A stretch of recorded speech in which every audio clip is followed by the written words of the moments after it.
Before they went their separate ways, a master gave his student, Elias Martin, a magic sword. It was a sword the master had never used in battle but always kept by his side. He told Elias to choose just one friend he could trust with his life.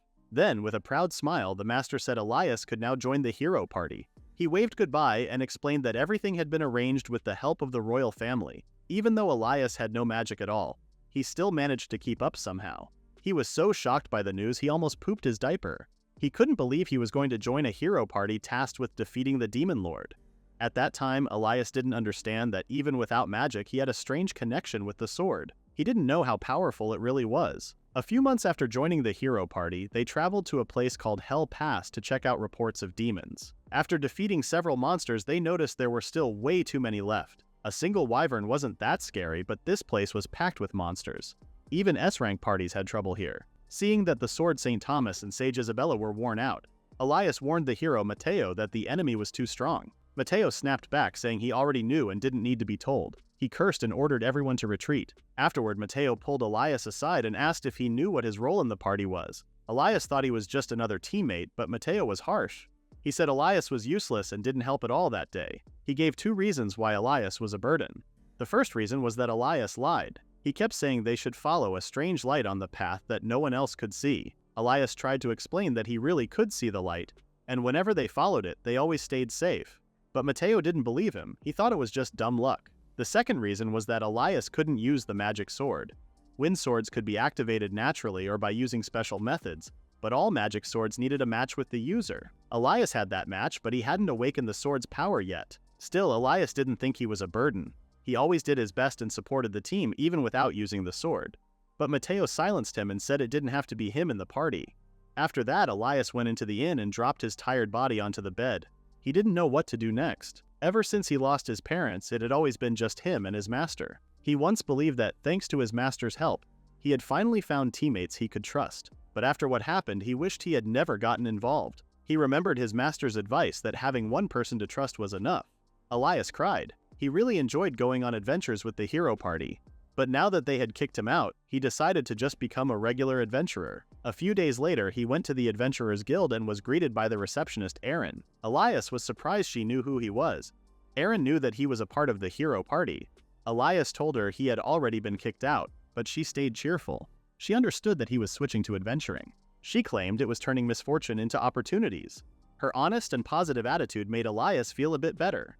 With Elias registered as an F-rank adventurer, Erin gave him a beginner-friendly quest to explore a newly found lake deep inside the forest. Later in the forest, which was an hour away from the Imperium Kingdom, Elias walked through the woods and noticed how beautiful everything looked. He thought back to his days with the hero party. Back then he did everything for Matteo and the others, but now he would do things for himself and enjoy the journey. He soon spotted a group of goblins and remembered the receptionist's warning. Even weak monsters could be dangerous if they appear at the wrong time. He quietly hid, trying to avoid a fight. While hiding, he saw a strange light, the same light that had often helped him find a safe path before. He followed it and finally arrived at the newly discovered lake. As he thought about where to begin his investigation, he suddenly heard footsteps and became alarmed. It was not just one, but 2. A monster suddenly appeared, chasing an elf girl. His eyes grew wide when he saw what it was, a Hargle water croc. It was even stronger than a wyvern. He didn't know why such a monster was here, but that didn't matter. He had to save the girl. He ran in front of the elf to protect her, then jumped to avoid the distracted monster's attack. The monster wasn't very fast, so he managed to land a solid hit, but its skin was thick and hard. The monster was about to grab him, so he closed his eyes, thinking he was done for. Suddenly, several blasts of wind magic struck the monster, giving him enough time to move back.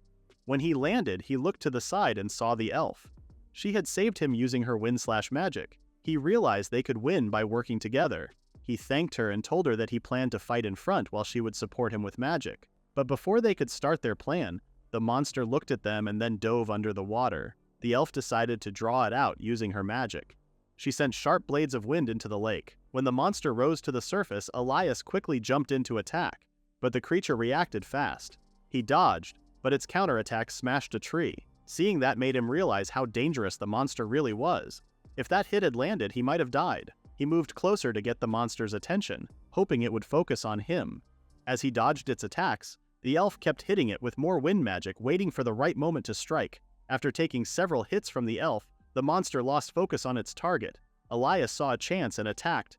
He landed a clean stab on the monster's head, but his sword got stuck. The monster swung its head, causing Elias to lose his balance and fall to the ground. The Hargle Watercroc launched another attack, but Elias dodged just in time. Unfortunately, his right arm got injured. He wasn't sure if he could keep fighting with only one arm, but if he did nothing, the girl would get hurt too. Then he heard a small voice asking for help. He looked at the elf and asked if she had spoken, but her confused face made him realize the voice wasn't hers. He stood up, now certain he hadn't imagined it. He grabbed his sword and said he would help the voice. He asked what to do next. The voice told him to use her power. Suddenly, water surrounded his sword. Elias was shocked by the change, but when the voice said he could use this power to defeat the Hargle Watercroc, he became serious. The moment the monster rose from the water, Elias dashed forward and quickly sliced the monster into pieces like it was butter. The elf girl looked shocked. The monster dropped dead. The elf girl was amazed by what she just saw. While the confused Elias stood there, he tried to understand if he had really been the one who defeated the monster and used the magic sword. The spirit, now free, revealed her real form. She thanked Elias for saving her and asked for their names. Elias introduced himself, and the elf gave her name Emma Larknell. The spirit smiled and told them to call her Undine. Undine floated around Elias as he kept wondering why a legendary spirit from old stories was even there. She then brought up the idea of forming a contract with him. Elias began to panic inside. He didn't understand why a powerful spirit would want to make a contract with someone like him. In fact, he wasn't even sure what a contract really meant in this case. Undine seemed to notice his hesitation and asked if he didn't want to. Elias quickly tried to explain that it wasn't what he meant. Undine took that as a yes and asked for his hand. The contract was made and a glowing mark appeared on Elias's hand. She explained that he could call on her power whenever he needed it and told him to stop using formal language since they were now equals. Then, just like that, she disappeared. Elias felt the whole contract happened too fast, and he still didn't understand what was going on. He turned to Emma and asked if she was okay. Emma quietly said she had finally found him. Before he could react, she suddenly grabbed his hand and begged him to come with her to the Elven Kingdom. Elias stood there, completely confused. He asked if she had been talking about him. After looking at him for a while, Emma told the truth. Someone had asked her to find a human who could see spirits. She spread her arms and asked if he could see the color of the tiny spirits around her. He said it was light blue, but he didn't know those strange lights were actually spirits. Emma was surprised to find out he could see them, but didn't know what they were. In their world, people who could see spirits were very rare. Among humans, there were so few that you could count them on one hand. Now Elias understood why most people couldn't see them. Still, he didn't think he was special. He had no magic power at all, and his sword was just an ordinary one. The power Emma saw earlier had come from Undine. Emma knew that people who could see spirits usually had some kind of blessing, so she some doubts. But the fact that he could make a contract with a powerful spirit was amazing. She asked if he could come with her. Since Elias didn't have anything important to do at the moment, he agreed, but he said he needed to do something quick in town first. He visited the church and the Adventurers Guild. After buying a few things, he went back to Emma. She smiled at him and told him to just call her by her name since they would be traveling together as adventurers. Their first plan was to find a place to stay for the night, but before they could leave, they were stopped by the hero's party. It was Mateo's first time seeing an elf, and he complimented Emma's beautiful appearance. After Emma and Mateo introduced themselves to each other, Mateo looked at Elias and asked if Emma was traveling with him. When Emma said yes, Mateo invited her to join their group instead. He said they were looking for strong members and claimed that traveling with them would be more important than staying with someone weak like Elias. Emma calmly responded by bowing her head and saying she only wanted to travel with Elias. Mateo didn't like that. He told her it wasn't a smart choice to go with someone like Elias. Emma thanked him for his advice but said she believed Elias was stronger than he seemed. Mateo got angry and said she would regret her decision. Elias thanked Emma, but she said there was no need. Then she asked him why he had looked upset earlier. Elias shared his story. He met Mateo through his master and the royal family. Later, the sword saint named Thomas and the sage named Isabella also joined their group. Elias was excited to go on adventures with them, but since he couldn't use magic, he felt like he didn't belong. The others got stronger after every fight, but Elias, who couldn't use his magic sword properly, kept falling behind. As they reached deeper parts of the dungeon, things got harder. Elias became more of a burden and the team started losing more often because of him. In the end, they removed him from the group. Elias admitted he was a burden, but he was surprised when he saw Emma shaking like a frustrated cat. She stepped closer and told him that he was actually strong. Elias said he only managed to beat the water crocodile because of Undine's help, but Emma explained that he had always been strong. If he wasn't, he would have been defeated long ago, either by the crocodile or some other monster. She pointed out how he could read the situation of the battle, even when facing a strong enemy. He was also able to think about where his teammates were and lead the enemy away from them. Elias thought that was just normal.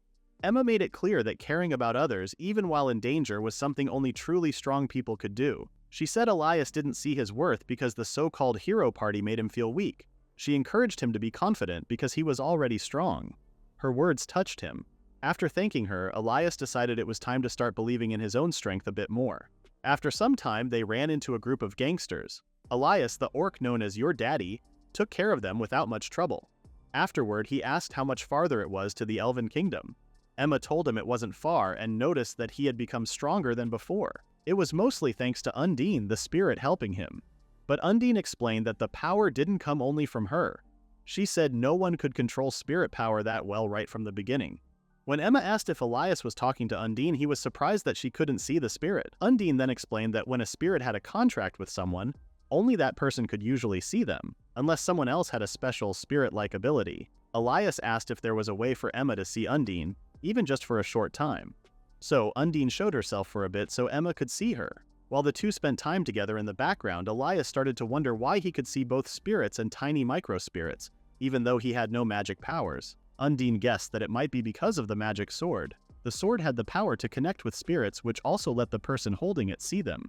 For some reason, the sword matched perfectly with Elias, and no one else seemed to be able to use it like he could. Soon after, they reached their destination. They climbed some stairs, and when they arrived at some ancient ruins, Emma explained that they would use teleportation magic to enter the Elven Kingdom. They stood in the middle of a stone pillar, and within a few seconds, they were transported to a beautiful place, the Elven Kingdom. Emma pointed to her house in the distance, saying that it was located up ahead. As they walked through the town, the people happily greeted Emma, calling her their lady. Finally, they arrived at her house. But when Elias stepped inside, he was stunned as it wasn't a regular house.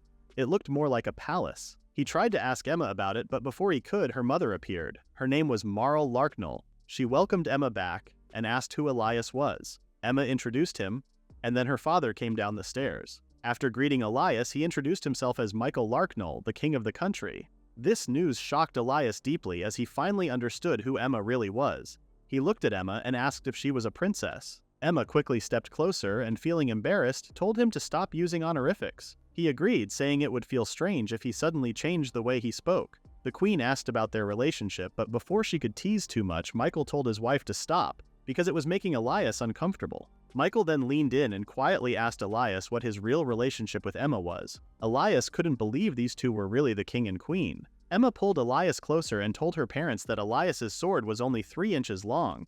What she meant was that he was using a magic sword that matched his power. Suddenly, a woman appeared, noticing that Emma had already arrived. The 3 royal elves then respectfully bowed to the woman, which surprised Elias. This woman was Titania, one of the most divine beings in the elf nation. Elias politely greeted her and felt something gently stir inside his chest. Titania saw right away that he was the chosen one. She could also tell that he had already made a contract with Lady Undine. Titania knew this because she and Elias were the same kind. Their wavelengths had been resonating since they met. This only happened when people who were close to spirits met each other. Undine then asked Elias if Titania was there.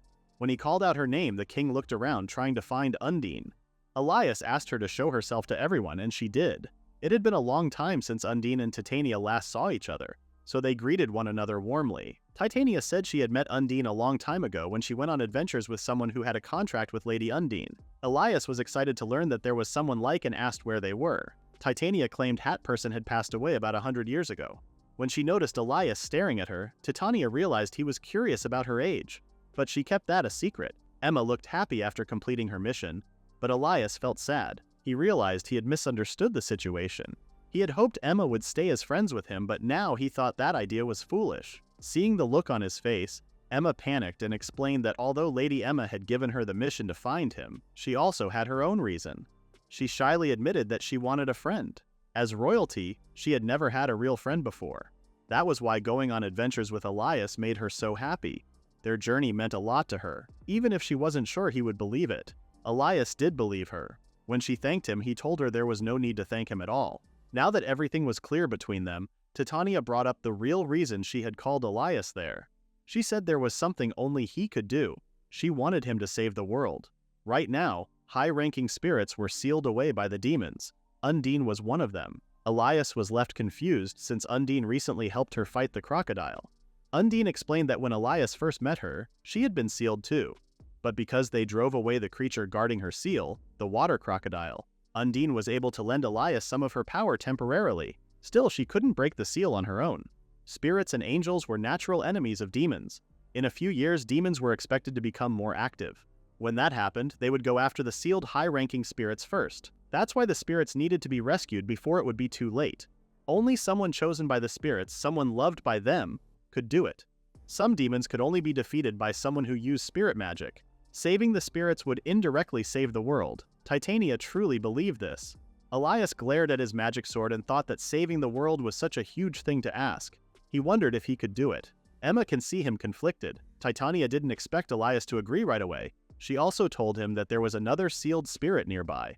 Michael shared they had tried everything, they hadn't been able to free it. Marl pleaded to Elias to go there. Elias wasn't sure how he could possibly save the world, but he still asked where the spirit was and decided he would try.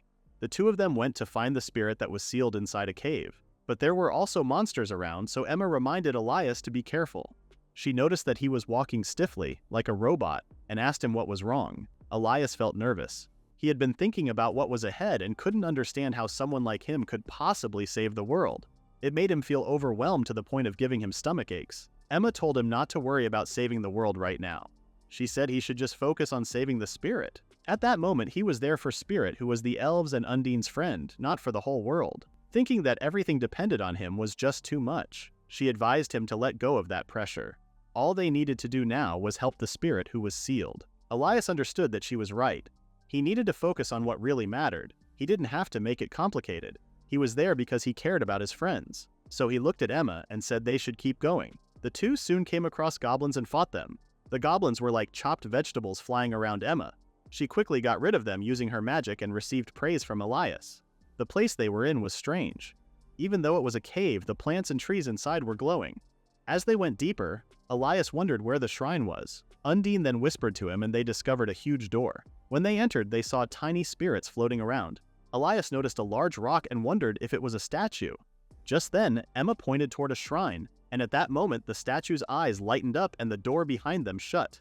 The statue was actually a golem and it suddenly attacked. They jumped out of the way just in time. Elias gripped his sword tightly and asked for support from Emma and the spirit Undine. He charged forward but got hit by the golem's punch. He jumped back and managed to cut off its arm, but the arm quickly grew back. Emma tried using her wind magic to slice the golem into pieces, but it kept healing itself. Then the golem looked straight at them and launched vines in their direction. Elias could hold on, but Emma couldn't take much damage with her low defense. Undine told him to trust her power, and when he did, he felt a strength stronger than anything before. With that new power, Elias slashed through the vines. Emma followed up with her magic, hitting the golem. Elias dashed forward and cut off its head. He thought that would stop it for good. But just as he caught his breath, he suddenly felt weak and couldn't move. Emma rushed toward him, worried. Before she could reach him, the golem hit him hard. He crashed to the ground and Emma panicked even more. She ran to him and saw him coughing up blood. He was badly hurt. His body had reached its limit and was in terrible pain. Even though he could barely move, Elias still asked Undine for help. He stood up and held his sword. He knew that if he didn't keep fighting, Emma would die. He also couldn't protect Undine or the spirits if he gave up. With that strong will, he attacked again. This time he noticed something inside the golem. He dodged an attack and when he landed, told Emma to aim her wind magic at its chest. She hit the target, revealing the golem's core. Elias pushed himself beyond his limits. Using the spirit magic sword Azure Set Snowflower Slash technique, he struck the core. It shattered into pieces, and the golem finally crumbled into normal stones. Emma felt relieved that it was over, but her eyes widened in shock when Elias dropped to the ground. He was bleeding heavily and was starting to lose consciousness from the pain. Just then, the spirit from the shrine asked if he was the one who had saved her. When she was finally freed, the shrine gave off a bright light. A small fairy with leaf-like hair came closer.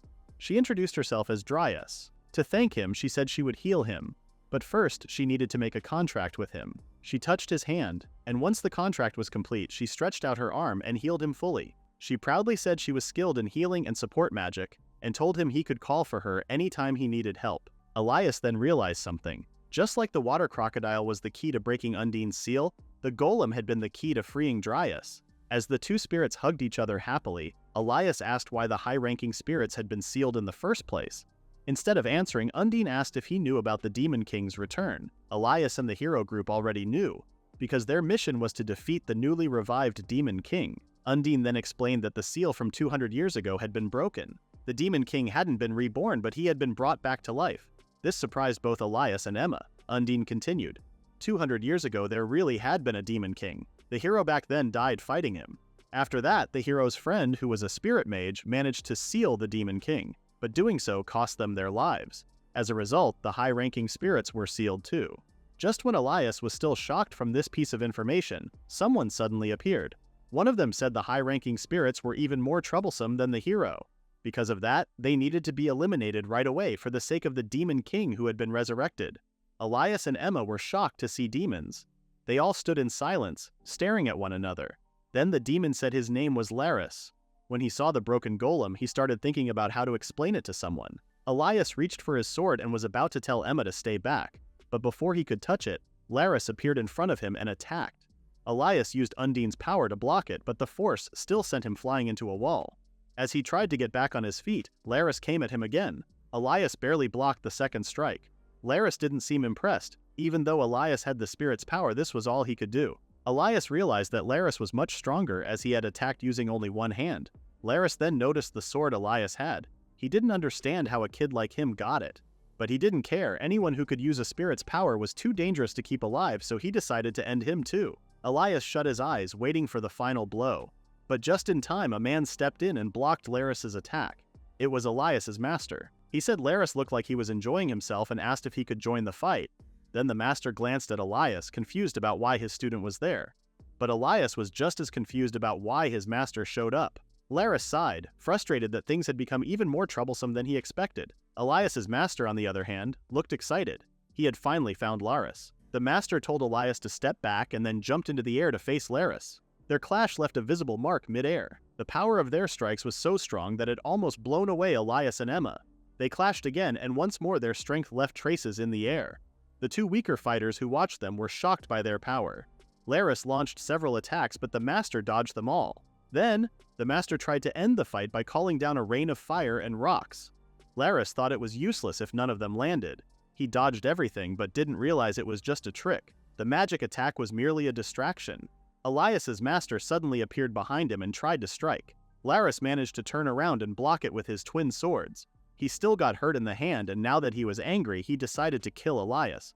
One of the demons told Laris they should retreat, saying that if they lost, no one would be left to report to their leader. Laris agreed. Before leaving, he opened a crack in dimension. As Laris stepped into the portal, the demon girl turned to Elias and asked for help. Before Elias could understand what the demon girl meant, his master warned him to get ready. The place had turned into a monster house. The three of them were suddenly surrounded by skeletons with armors and weapons. Elias and Emma panicked and asked if the skeletons were Laris's doing. The master smiled and said he would take half of them and asked Elias to show how much he had grown. As his master began cutting through the skeleton soldiers like they were vegetables, Elias realized he would have been dead without his master.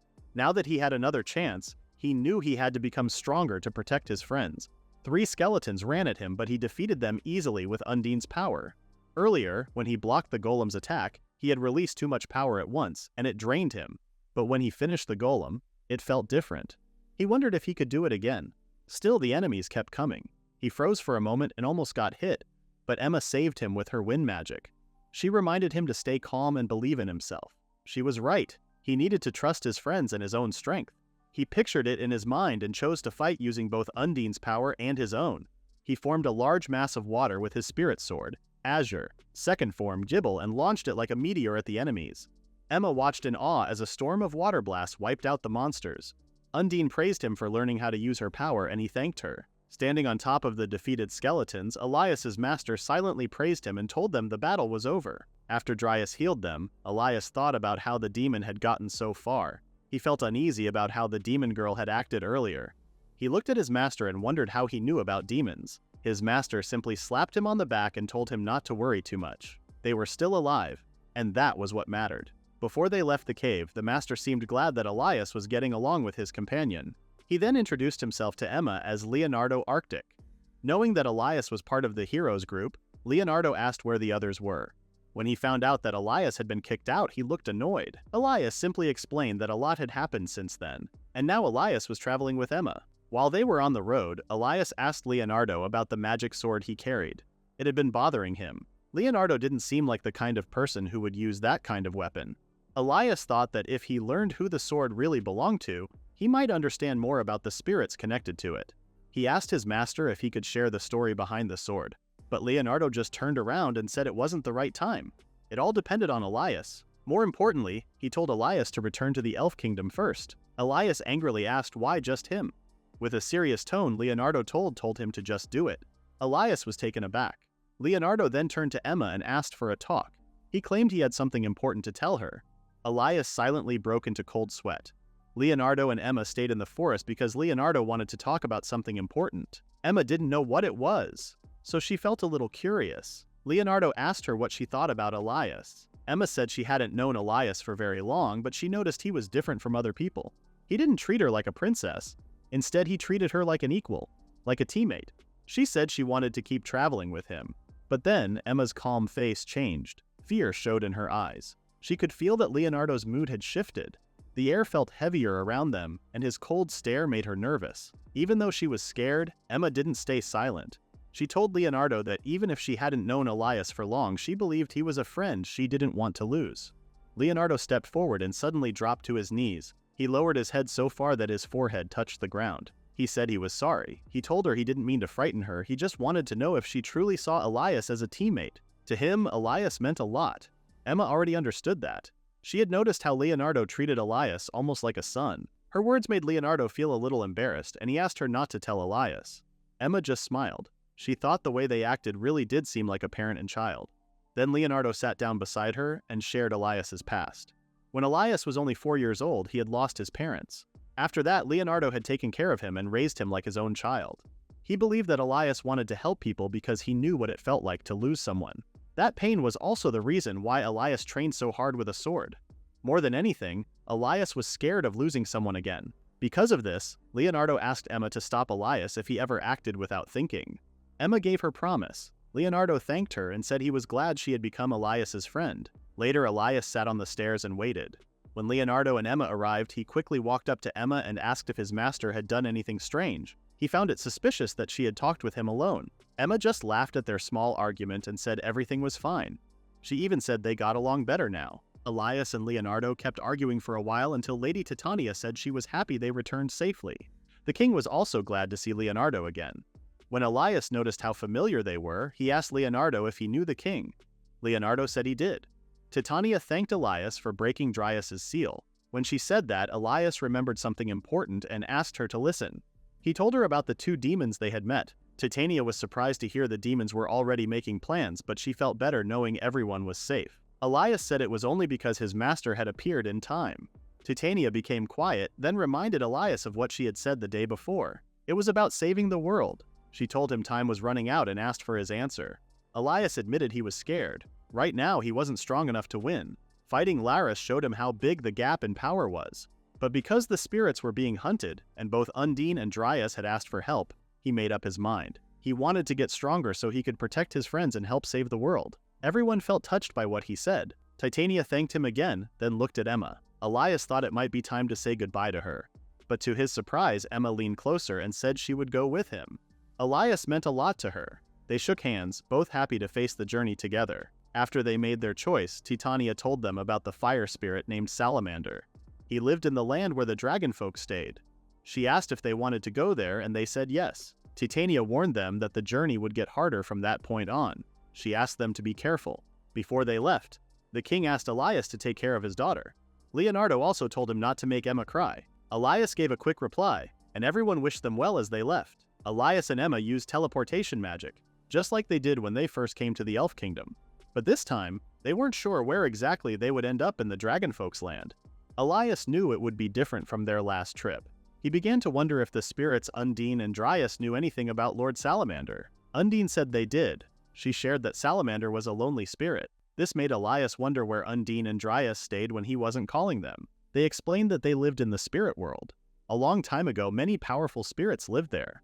But now, only Undine and Dryas were left, and they often felt alone. Elias realized he had to find Salamander soon, not just for their quest, but to help the other spirits feel less lonely too. Emma pointed to the teleportation circle. Elias followed her and said it was time to go to the land of the dragon folk. Meanwhile, in the royal capital of the Imperium, people started talking about the swordsman who had left the heroes' group. He had beaten a giant crocodile and even got invited to the Elf Kingdom. At the same time, the new heroes group kept losing fights and returned looking weak and tired. Even the king was growing tired of their failures. People began to wonder if this group should really be led by a hero. When the hero, Mateo, heard these rumors, he became frustrated. He walked into an alley, ignoring his teammates. Later, he went into the forest to train with his sword. He was angry that people kept comparing him to someone he believed had failed. To release his anger, he practiced deep in the forest. While there, he sensed someone nearby and asked who it was. A strange hooded man stepped out and offered to help him. While Elias and Emma were teleported, they suddenly found themselves staring at the Dragonfolk Kingdom from far away. They didn't know where the Salamander had gone, so they decided the best thing to do was to visit the kingdom and look for answers. Emma took out a map and pointed to where they were. To get to the kingdom, they needed to cross a tall mountain. They began their climb and kept walking for 2 days straight. On the way, they ran into many monsters. These creatures were tough, but over time, Elias and Emma started to get better at fighting them.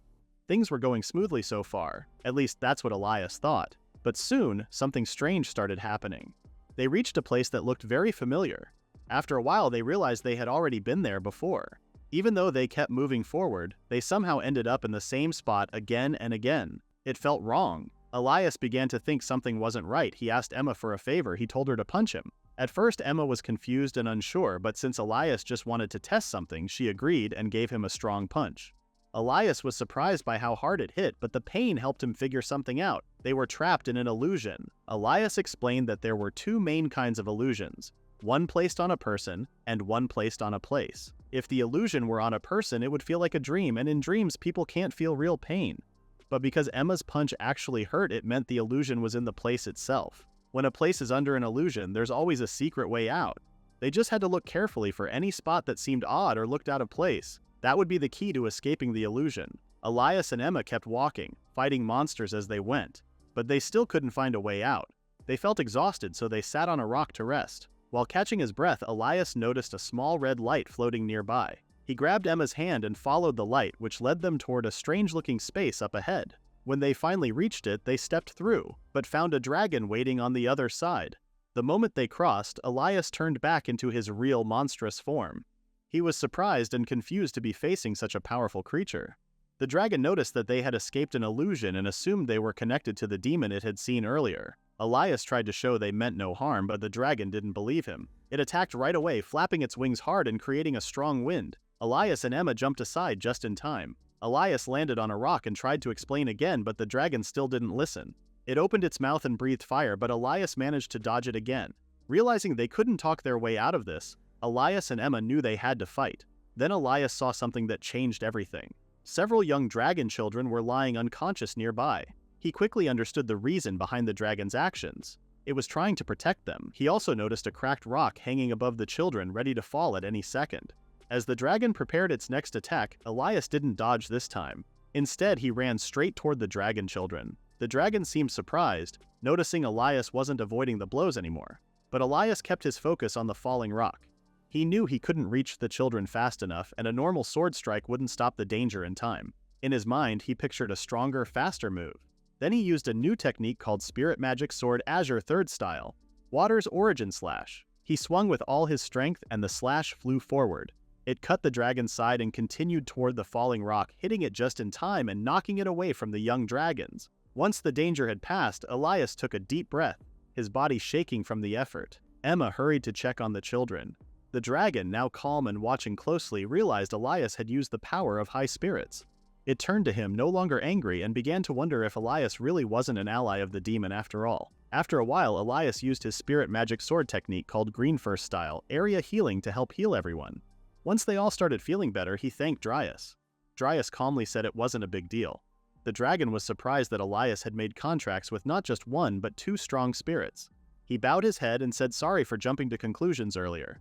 The 2 Dragonfolk kids were named Acto and Lurik. They apologized for showing up without asking first. They had really wanted to meet the dragon whom they believed was their ancestor. So they secretly left their kingdom and climbed up the mountains. But during their journey, they slipped off a cliff and fainted. Luckily, the dragon had found them lying there. Since the area was filled with dangerous monsters, he moved them to a safe place and watched over them until they woke up. The dragon introduced himself as Zhao. He explained that he had been attacked by demons and was staying there to rest and heal from his injuries. To protect himself, Zhao had used an illusion to stay hidden from any enemies. After finding out that Elias was traveling with powerful spirits, Zhao guessed that Elias was searching for Salamander. Zhao said that Salamander hadn't been captured yet, but no one really knew where he was. Even so, Zhao believed that Salamander was still somewhere nearby. He explained that Salamander liked being alone and had a very unusual way of living. Suddenly, Zhao felt something was wrong. He quickly used his wings to shield the children. A familiar attack came flying toward them. When the attack stopped, a voice shouted that he felt lucky to run into a spirit user while chasing his target. It was Laris. He said this was the perfect moment to take out all the people causing trouble at once. Elias, now burning with anger, shouted at Laris. When Elias shouted Laris's name in anger, Zhao asked if he knew that demon. Elias said he had fought Laris before. Just like Elias, Laris had come to the same place to search for Salamander. But Zhao didn't want to tell him anything. He repeated that he didn't know where Salamander was, but Laris didn't believe him. Laris remembered that Zhao had once worked with Salamander and used to be a strong dragon. If Zhao refused to speak, Laris planned to defeat him before going after Salamander. Laris launched an attack at Zhao, but Elias blocked it with his spirit sword. He was not going to let Laris hurt Zhao or reach Salamander. He was ready to stop him no matter what. While Emma helped Acto and Lurik escape to safety, Elias and Zhao stayed behind to fight the demon together. Elias dodged all of Laris's attacks and felt proud of how much stronger he had become. He believed he could finally land a hit, but when he attacked, Laris easily blocked it. Laris said it only took one hand to stop Elias. Zhao then tried to surprise Laris by attacking from behind, but Laris moved out of the way just in time. That gave Elias a chance to strike with his move called Transparent Water Slash. Even so, Laris avoided it and quickly hit back. Elias's move was fast and strong, but it didn't help if it didn't hit the target. He realized that Laris was too fast for simple attacks. He needed something stronger, an attack that didn't give the enemy a chance to escape. So Elias came up with a new idea, a skill that sent out wave after wave of strikes. That was how he created the Azure Fourth Form, Water Core. Bullets of water formed around him and shot toward Laris one after another. Even with that, Laris managed to dodge every shot. But this time he seemed surprised by Elias's control over water. As he stayed focused on those attacks, a dragon's flame came out from the shadows. Laris blocked the fire, but he didn't see the next move coming. Emma appeared and attacked with her wind slash. Now Elias, Zhao, and Emma all worked together and attacked at the same time. This made Laris finally take the fight more seriously. He used a powerful move called Fonts, Dark Wave, which stopped all of their attacks. Elias felt the sudden rise in heat and noticed that both the flames and magic had been completely wiped out. Laris landed back on the ground and said he could beat them one at a time, but fighting all three together was too hard. He then called the demon girl, Michelle, and told her to go after the elf. He wanted her to at least do something useful. Michelle ran toward Emma, which made Elias feel worried. But before he could react, Laris suddenly appeared behind him, ready to strike. Just in time, the dragon stepped in and stopped the attack with a blast of fire. Laris became annoyed. He noticed that the kids were hiding nearby. He knew that people like them, those who wanted to help others and had a sense of justice, wouldn't just sit and do nothing. So he aimed a powerful attack at the children. The dragon jumped in front of them to protect them and took the full hit. Zhao fell to the ground and lost consciousness. Dryas rushed out to heal the dragon, but Laris appeared again and attacked her. He hit her directly and both Elias and Dryas were knocked to the ground. Emma began to panic. Michelle blocked her way and reminded her that they were still fighting. Laris started laughing and called them fools for risking their lives to help others. Since he was starting to get bored, he warned them that he would end everything with his next attack. Elias tried to stand up, but he felt weak and dizzy. Just then he heard a voice asking if he wanted to use his power. He didn't know who the voice belonged to, but he had no time to think, so he said yes. Suddenly, flames burst from his sword, surprising both Elias and the demon. When Elias saw the fire, he thought it might be the spirit they had been searching for. Laris attacked, but Elias fought back with his Crimson-style first form Flame Wind Slash. A spinning wave of fire flew from his blade. When their attacks clashed, a huge explosion shook the air. Laris's strike was stopped. Right then, Salamander appeared and praised Elias for doing well, especially since it was his first time using that power. Things were starting to turn against Laris. Elias had become a real problem. Laris said he would get rid of him, but before he could make a move, the Dracoloot guards from the Dragonfolk country appeared. They quickly surrounded him. They were angry and demanded to know if he was the one who attacked their guardian god, Zhao. Now that even more enemies had arrived, Laris had no choice. He escaped with Michelle through a portal. As they were leaving, Elias shouted, asking if he was just going to run away. Before stepping through the portal, Laris turned back and said they would meet again, and next time, he'd show Elias something even better. After they disappeared, Elias stood still, thinking about what Laris had meant. But he pushed those thoughts aside. Something more important needed his attention. He ran to Zhao, who was now being healed by Dryas. Then he looked over at Emma. She seemed frozen in place, so he asked if she was okay. She nodded and said she was fine, but her face showed she was still worried. Something about Michelle, the demon girl, continued to bother her. Emma was troubled by something, and Elias noticed. She wondered if he thought the demon girl, Michelle, seemed odd. Even though Laris had ordered Michelle to kill her, Michelle held back just enough to avoid causing real harm. Emma sensed that Michelle could have easily defeated them, but chose not to. She questioned if there was a reason for Michelle's actions. Elias thought about it and remembered Michelle asking for help once before. He wondered if demons had their own conflicts. He recalled Laris saying they would cross paths again. If that happened, Elias suggested they talk to Michelle calmly. Emma nodded in agreement. Just then, Salamander spoke up, asking how Zhao was doing. Emma and Elias called Zhao Lord, but he asked them to drop the formal title since they had saved him. Elias brought up how Zhao had told them that, unlike Undine and Dryas, Salamander was never sealed. Salamander explained that during the big battle with the Demon King, when many high-ranking spirits were trapped, a few escaped. Demons hunted him, but with Zhao's help and support from the Dragonkin Kingdom, he stayed hidden until now. Elias shared that they were on a mission to free other high-ranking spirits and asked if Salamander would join them. Salamander turned away, saying he preferred working alone. Still, he was impressed by Elias's skill, especially for a first attempt. That caught his attention. Plus, he wanted to help his trapped friends. Salamander decided to form a contract with Elias and told him to use his power wisely. Elias received Salamander's mark and thanked him. Undine was amazed that Salamander, who rarely trusted anyone, accepted Elias. Elias was excited to team up with him. Dragonkin soldiers suddenly interrupted, thanking Elias for saving their prince Lurik and his friends. They invited Elias to the Dragonkin Kingdom's palace to show their gratitude. Elias said it wasn't necessary, but then realized Lurik was a prince. At the palace, King Johann thanked them for rescuing his son and the others. Elias said helping those in need was simply the right thing to do. He thought about how, ever since meeting Emma, he kept getting involved with royalty. Acto too came from a noble family. Emma laughed, saying Elias's kind nature drew people to him. King Johann grumbled about Lurik and Acto's curiosity, how they often snuck out of the castle and got into trouble. This time, demons attacked them, and he was relieved that Elias and Emma were there to help. He thanked them again and offered any reward they wanted. Elias considered it, but felt content knowing everyone was safe and he had formed a contract with Salamander. He checked with Emma, and the elven princess was fine too. King Johann was stunned by their selflessness, even after risking their lives. Still, he felt uneasy not rewarding them, as it might set a poor example as king. Salamander appeared and asked the king for permission to train at the dragon's ravine. The king agreed without hesitation.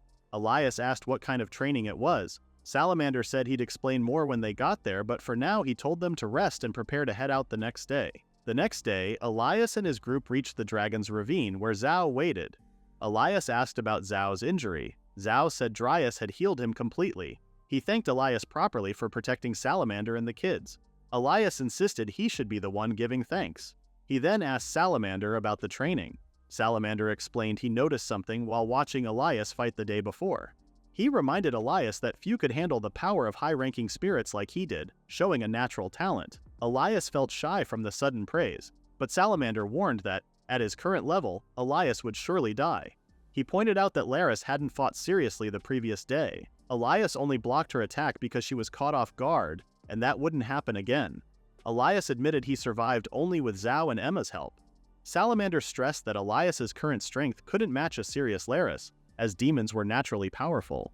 Still, he believed Elias could surpass them. He asked Zhao to help strengthen Elias's power, and checked if Elias was ready for tough training. Elias knew he'd eventually face Laris again. Right now, he couldn't protect everyone. He wanted to grow stronger and relied on Salamander and Zhao's guidance. With that, Elias's training started. He had mock battles with Zhao, and Salamander taught him how to use his powers better. They made him do push-ups with rocks on his back and climb cliffs with his bare hands. Emma and the others saw Elias working hard. Emma realized she couldn't just stand by, she wanted to help everyone and be as strong as Elias. Dryas and Undine exchanged looks and told Emma she might be able to do that. They pulled her away to a different spot. 10 days after Elias's training started, a soldier rushed into the throne room, gasping for air. King Johann asked what was wrong. The soldier delivered news that startled the king. He ordered the soldier to fetch Elias immediately.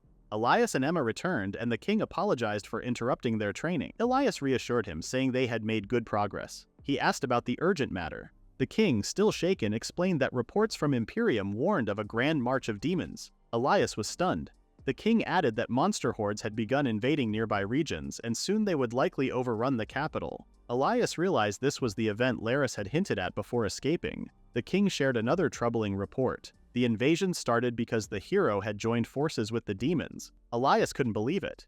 He refused to accept that Matteo, the hero, would do such a thing and thought it must be a mistake. Emma asked what was going on. Elias decided to head to Imperium right away, and Emma followed. Outside the castle, Zhao was ready, having overheard everything, and offered to carry them on his back. Elias was certain Matteo wouldn't side with the demons. Meanwhile, in the royal capital, monsters caused chaos, tearing through the streets. Citizens fled in panic. Standing before the chaos was Matteo, looking nervous. Elias and the others finally arrived at the royal capital. From above, they saw the damage and confusion spreading across the city. Elias couldn't believe there were already so many monsters inside. Emma pointed to something below. Right under them was the Adventurers Guild. Erin stood outside, surrounded by monsters. She warned them not to come any closer or she would fight back. When the monsters attacked, she shut her eyes. Just then, a burst of sword slashes cut through the enemies, stopping them. Elias quickly asked if Erin was okay. She thanked them as Emma helped her stand. Elias felt relieved she was safe and asked what had happened to the capital. Erin said it was all Matteo's fault. Hearing this made Elias realize the rumors were true. He rushed out of the guild and began defeating every monster he saw. Erin explained that she didn't know everything, but from what she had heard, Matteo had joined the demons and started the monster attack. Elias stayed quiet, looking down, and said he would uncover the truth. He asked Erin where Matteo had gone. She guessed he was in the center of the city, leading the front lines. Elias then told Zhao to take Erin and the townspeople to the safest place possible. Zhao appeared suddenly, surprising Erin, and told Elias to leave it to him. Emma asked why Elias still believed in Matteo, even after Matteo kicked him out of the hero's party and treated him unfairly. Elias answered that Matteo had once been his teammate. They had gone on many adventures together. He didn't want to judge him based only on rumors. He wanted to meet him face to face and understand the truth. Deep down, Elias couldn't believe Matteo had really joined the demons. In the center of the city, the kingdom's knights tried to fight off the monsters, but they were losing the battle. Elias and Emma finally reached the front lines. Elias shouted to Matteo, who stood in the middle of the fight. Matteo looked confused and asked why Elias was there. Elias replied that it didn't matter why he came, he just wanted answers from Matteo. He asked what was going on. At that moment, someone spoke up about how late they were. It was Laris. She said the show had already started. She told Elias how interesting it was to see the royal capital fall into chaos so quickly. Elias couldn't believe this was what Laris had meant earlier. Laris confirmed that it was and even thanked Matteo for it. Elias turned to Matteo and asked if he was really helping Laris. Matteo said no and shouted that things weren't supposed to turn out like this. From the day Matteo was born, people called him the hero. He was better than most with both sword fighting and magic. Everyone saw him as the chosen one, their hero Matteo. But deep inside, he always felt alone. People didn't really see him. They only saw the hero they expected him to be. Soon after, he met Elias, who seemed nervous about joining the team. Matteo told him to relax because they were part of the same group now, but he only said that in a sarcastic way. Surprisingly, Elias had a calm and friendly personality that slowly made Matteo open up. Matteo began to hope they could really work together as teammates.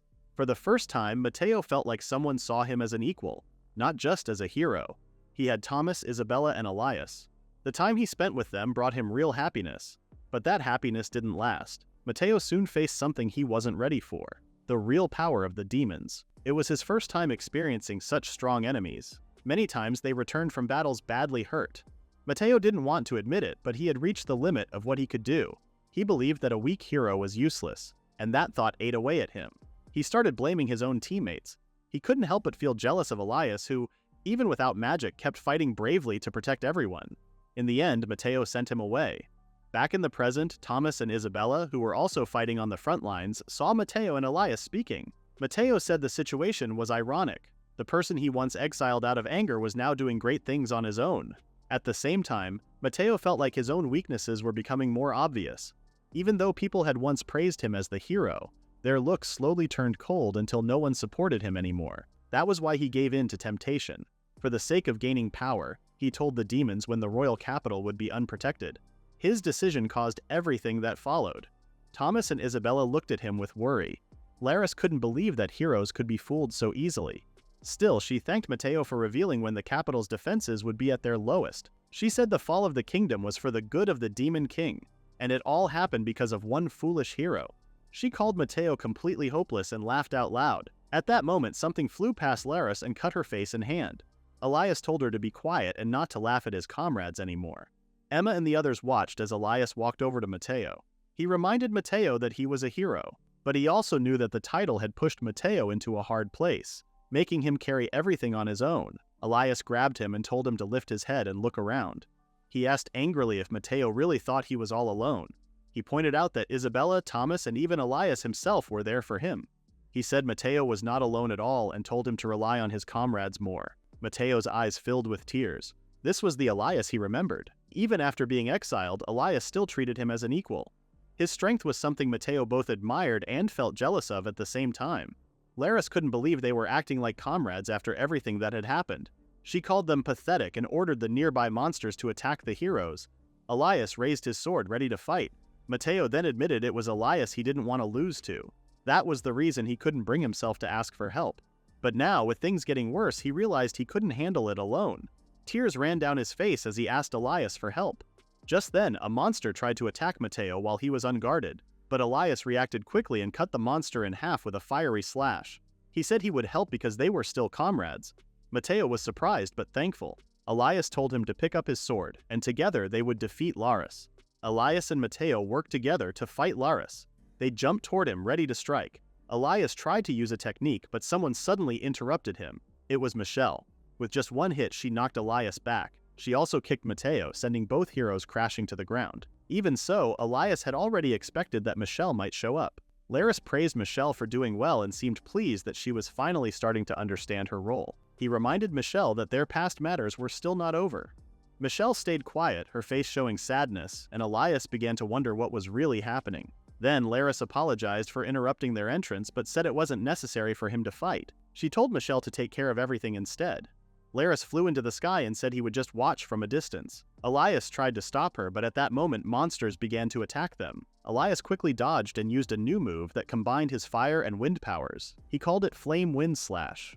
The attack cut through most of the monsters, leaving only a few. Those that survived had resistance to fire and were stronger than any monsters they had faced before. Matteo noticed that there were far too many of them.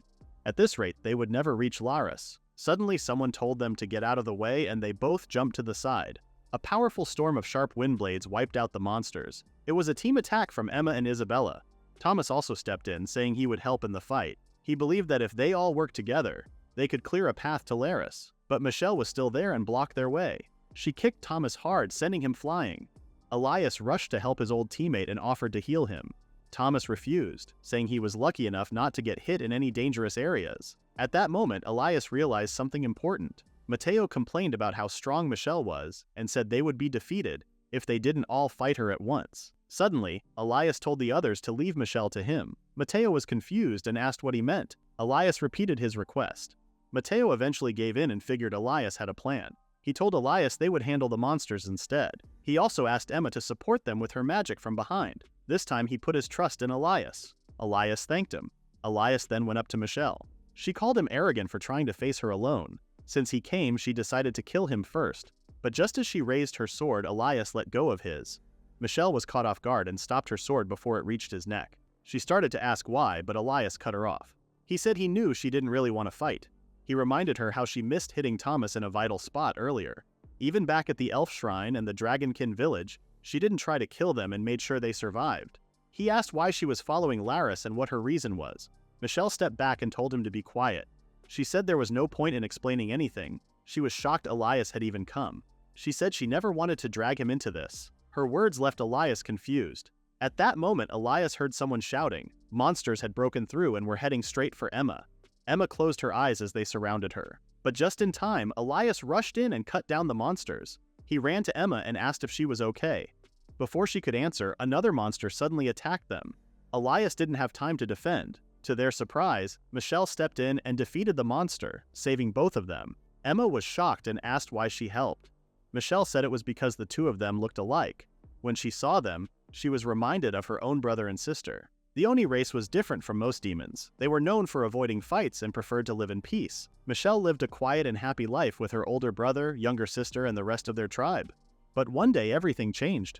Their peaceful days came to a sudden end when the demon army attacked without warning. The invasion was led by Laris and a powerful demon named Bald. They brought a huge army and launched a full attack on the Oni tribe. The Oni warriors, although brave, were no match for the army's strength. One by one they fell in battle. Even Michelle's older brother, who was the strongest among them, fought with all he had. But in the end, he also lost his life. He died in Michelle's arms, along with the other fallen warriors of their tribe. After the battle, Bald realized that the Oni had special abilities that could be useful. He had wanted to capture Michelle's brother, but since he was gone, he decided the remaining siblings would be good enough. He ordered Laris to make use of Michelle. She was forced to become a servant to the demon lord and help bring him back to life. Laris often reminded her that her younger sister's life depended on her loyalty. Michelle later shared that her little sister and the few surviving Oni were still being held as hostages by the demons. The only reason they were still alive was because Michelle followed orders. She didn't have a choice. She had to obey. But when she looked at Elias and Emma, she was reminded of her own brother and sister. Even though she had been ordered to kill them, those memories made it harder for her to do it. Elias eventually said that he understood. He believed that Michelle had a kind heart. His words and smile made Michelle remember something. It was almost the same thing her older brother once said to her. Elias saw how difficult it must have been for Michelle to hide her feelings just to protect her family and her people. He told her she didn't have to carry the pain alone anymore. He promised to help free her loved ones and to end her suffering. He asked her to trust him. Emma also believed that if they worked together, they could save Michelle's sister. Her smile reminded Michelle so much of her little sister that it brought back memories she had long pushed away. Michelle made up her mind and stood up. She told the two to step aside. Her eyes turned serious. Suddenly, a strong wave of magic burst out from her. Black petals began to scatter across the battlefield, catching the attention of both the heroes and the monsters. Any monster that touched the black petals collapsed to the ground, one after another. Elias and Emma were shocked. Michelle explained that it was a dark spell passed down through the Oni tribe. The spell would put the monsters to sleep for a short time. She turned to Elias and Emma and said she would trust them. Both of them felt relieved. Just then, Laris arrived and looked at Michelle with disappointment. He had expected Michelle to be smarter. Michelle shouted that she would no longer follow his orders. Laris said it couldn't be helped. He added that disobedient girls needed to be punished by the people they cared about the most. Laris then used a skill called Resurrection of the Dead. Skeletons started crawling out from the ground. Michelle couldn't believe what she was seeing. She stood frozen beside Elias and Emma as skeletons with horns slowly crawled out of the ground. Elias wondered if they were demon soldiers. Michelle began to shake as she recognized what they were. Elias asked what she meant. When he looked more closely, he noticed the skeletons had strange, curved horns. Laris confirmed they were once fierce demons who had forgotten how to fight and had died long ago. He brought them back to life using dark magic. Even though they were made from real bodies, they had no memories or souls. They were just puppets now. Laris said that one of them was someone Michelle loved. A different-looking skeleton then rose from the ground. Laris claimed this one had wanted to see Michelle. It was her older brother. He was easy to recognize because of the special shape of his horns. Michelle couldn't believe what she was seeing. She broke down and cried loudly on the ground, overwhelmed with emotion. Elias was shocked by how cruel Laris had become. Laris blamed Michelle, saying she was the reason these monsters had been allowed to rest. Now, he said, she would have to face them again. The horned skeletons began to attack. Elias and Thomas quickly jumped into battle. Mateo rushed in without thinking, but Elias stopped him. He reminded Mateo that these skeletons were once Michelle's family. He said he had a plan and asked them to hold back for a moment. Mateo didn't like it and complained that they were only defending themselves. Just then, Elias heard Emma scream. She had been thrown to the ground and Michelle became the new target. Michelle's brother stepped in front of her and aimed his weapon at her head. Elias rushed in to block the attack, but he was no match for the strength behind it. He was quickly pushed aside. Laris wasn't surprised. He had expected that from the strongest warrior of the Oni tribe. Even though Michelle's brother had lost much of who he once was, his power was still very strong. Elias got back up and ran toward Michelle's brother again. This time he grabbed him from behind, trying to hold him still. He tried to reach out and stop him, but the skeleton-like warrior hit Elias hard and sent him flying through the air again. Laris laughed and said that this was no longer the real warrior. According to him, Michelle's brother had become nothing more than a puppet. He told Michelle to raise her head and look closely at her brother, who had once died trying to protect her. Michelle slowly looked up. As she did, old memories came rushing back. She remembered the past clearly. She then watched, frozen in place, as her brother's sword swung down toward her. but to everyone's surprise, the blade stopped right before it could hurt her.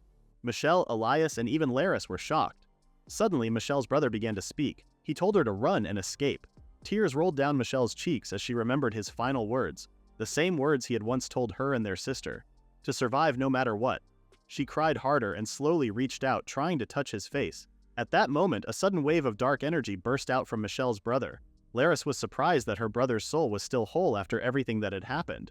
But this time she was determined to turn him into nothing more than a puppet. Elias wondered what kind of spell was causing this. Michelle tried to reach out to her brother, but he now had a strong urge to attack her.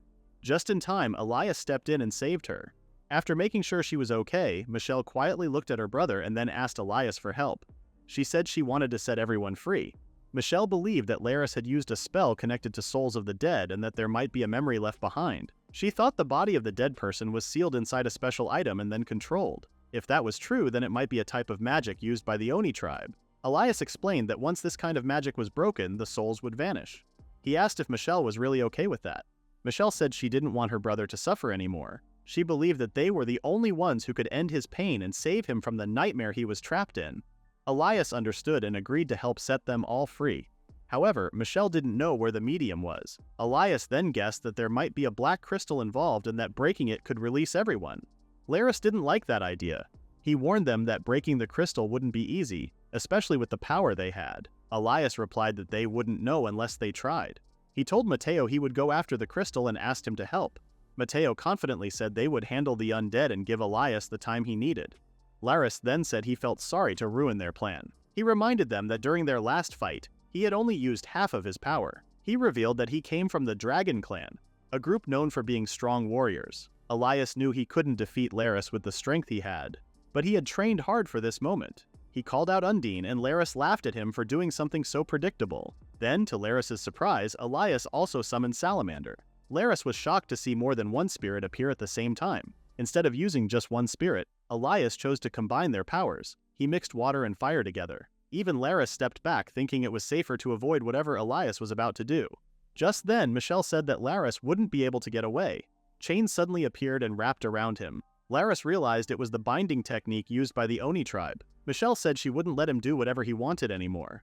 Laris was angry at her confidence. He started moving his arms, trying to break free. Then he pointed his finger at Michelle and fired a deadly beam of energy. At that moment, Michelle's brother jumped in and pushed her out of the way. He took the hit instead. Michelle was shocked by what her brother had done. Laris couldn't believe how determined her brother still was. At that moment, Elias was nearly finished combining his magic with two elements. Laris warned them not to look down on him and broke free from the chains. He quickly flew into the air, but the sudden movement caused the crystal he was carrying to fall. Elias then used his new technique with the spirit demon sword called Annihilate. A powerful wave of magic shot upward, and a loud cracking sound spread through the center of the city. Emma clearly heard the crystal break. The skeletons stopped attacking as they finally began to be purified. Michelle's brother turned to her and said he was proud of how strong she had become. As her older brother, he felt proud to see her grow. Michelle thanked him for always protecting her. She said she had made friends now and wasn't alone anymore. She promised to save their younger sister and the rest of their captured tribe. Her brother was happy to see her smile again. He reminded her not to forget that he had always wished for her to be happy. After saying those words, he faded away and was finally able to rest in peace. Elias quietly watched Michelle's final moment with her brother. Right after, Laris stepped forward, angry that Elias kept getting in his way. He said he would now give Elias the punishment he believed he deserved. Even if Elias begged, he said he wouldn't hold back. Elias was shocked by what he heard. He said those words should have come from him instead. The others got ready to fight again. Elias declared that this battle would be the end of their long fight. He didn't wait and quickly sent flaming slashes flying toward Laris. The demon dodged every single one and fought back by raining dark flames at them. Elias moved back fast. Mateo and Thomas rushed in and attacked with their swords at the same time, but Laris was too quick to hit. Suddenly, Michelle appeared behind Laris and struck his right wing. She gave Elias a signal and he fired a ball of flame that could follow its target. But Laris calmly released waves of dark magic and canceled all the attacks around him. He noticed that Elias had grown stronger than before, but he still said it wasn't enough to beat him. Elias then called out Dryas and asked her to heal the group. He now realized that Laris had been holding back earlier, and this was his true strength. Laris asked if they were finished, then vanished from sight. Elias quickly figured out where he was about to strike from and blocked the attack. He could barely keep up with Laris's speed, but he was able to land a few hits. All the training he had done was finally showing results. Still, Laris was far too powerful for him to defeat alone. Emma tried to help by sending sharp gusts of wind toward Laris, but he easily pushed them aside. He mocked her for being too weak to leave a mark on him. Laris then got serious. He used dark lightning and struck everyone on the battlefield. Only Elias managed to dodge in time. He quickly told Dryas to cast a healing spell that could cover a large area. Even then, the healing was only just enough to keep them going. But at this rate, they would all be worn down. Elias began to think hard about what he should do next. Laris said the time had finally come. He flew straight toward Isabella, and with just one look from him, she collapsed to the ground, shaking in fear. Thomas rushed to her side and realized that she had been hit by a powerful mental attack. As he tried to help her wake up, Laris suddenly appeared behind him and kicked him hard, sending Thomas flying toward Matteo. Thomas shouted for Matteo to dodge, but the warning came too late. The two of them crashed into each other, and in that moment, Laris used his dark lightning once more. Electricity ran through their bodies, knocking them both out cold. Elias called their names, but they didn't respond. They were completely unconscious. Elias quickly tried to summon Dryas again to heal them, but Laris showed up right behind him. He wasn't going to let Elias heal anyone. Laris launched a fast series of sword slashes. Elias noticed that Laris had become even faster than before. There was no way for him to cast a large area healing spell in time. Michelle ran to Elias to support him. Emma wanted to help too, but she couldn't use her wind magic without hitting them both. Besides, her spells were easily erased by Laris. All she could do was stay behind Elias, feeling helpless. She saw how Elias was pushing himself harder and getting stronger, but she felt like she wasn't doing enough. Still, she didn't give up. She kept thinking about what she could do to help him. After all, she didn't spend all that time in the Dragonkin Kingdom for nothing. Michelle then made a bold move. She rushed toward Laris and hugged him, trying to hold him down and create an opening for Elias. Laris was a little surprised by her move, but he quickly shouted that it was useless. He slapped her aside, sending her flying through the air. But something unexpected happened. Michelle had attached her chains to something. Laris looked confused for a moment, then realized that his other sword was gone. Michelle had caught it using her binding chains. Elias saw the chance and tried to use his spirit sword technique. Laris became angry and suddenly appeared behind him. He told Elias not to underestimate him and slashed his back deeply, causing a burst of blood. Michelle could only watch in shock as Elias fell to the ground. Elias felt how serious the wound was. Even though he was badly hurt, he still reached for his spirit sword, trying to summon Dryas one more time. But Laris didn't let him. The demon stomped on Elias's hand and raised his sword. Then he swung it back, ready to finish him off. At that moment, Laris suddenly felt a strong burst of magic behind him. When he turned around, he saw Emma surrounded by a strange light. Undine had once explained that this new technique relied on the trust between Emma and Elias. If their bond was weak, it wouldn't work. But Dryas believed Emma could succeed. They had told her to put her heart into calling them. Emma believed she was doing this for Elias. She called out to Dryas, hoping the spirit would respond. The mark on Elias's hand started to glow and Dryas appeared. She helped Emma release special arrows filled with spiritual energy. Bright arrows shot in all directions. One of them hit Elias and he saw that his wounds were healing. Laris was shocked to see Emma share the spirit's blessings with Elias. With his strength back, Elias was ready to fight again. Laris charged forward, shouting that he could cut him down as many times as needed. But just then, a sword flew out of nowhere and struck Laris's right hand, forcing him to drop his last weapon. Matteo laughed and called him a bird brain for letting his guard down. Laris became angry and lost focus. Elias took this chance to release a powerful flame-based attack called Detonation Slash. A beam of fire magic blasted toward Laris. Even so, Laris claimed he could still fight using his swords. He responded by launching a beam of dark flames mixed with lightning magic. The two attacks collided in the middle of the battlefield. Elias stood firm and gave everything he had. Laris couldn't believe he was losing in terms of strength and power. Elias knew he needed more energy. He had to defeat Laris for the sake of everyone counting on him. He wanted to win more than anything. Suddenly he felt a new wave of magic rise within him. But this time, it wasn't from Undine or Salamander, it was a dark-type power. A voice quietly urged him to use this power as well. An image appeared in Elias's mind. He saw all the different powers joining together as one. Even Laris noticed that Elias's energy had increased several times over. Still, Laris kept fighting, determined not to give in. Elias declared that it was finally over for the demon.